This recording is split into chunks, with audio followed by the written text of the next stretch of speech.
वालेकुम सलाम। क्वेश्चन देखें, कहता है prove it p plus P is equal to 28।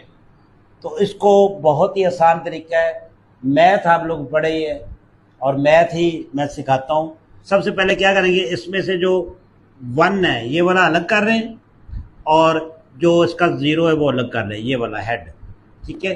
फिर प्लस करें, 1 इसका अलग कर लें और इसका जो सर है उसको उतार लें, इधर कर लें, ठीक है। अब इसको साबित करेंगे ये 28 कैसे बनेगा। अब यहाँ पे देखें, ये 1 है और ये 1 है, इन दोनों को जमा कर लें तो कितना हो जाएगा, 2 हो जाएगा।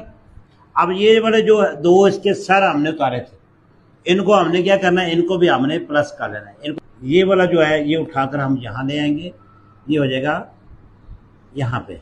फिर ये वाला जो है ये उठाकर यहाँ हम ले आएंगे, ये ऐसे हो जाएगा।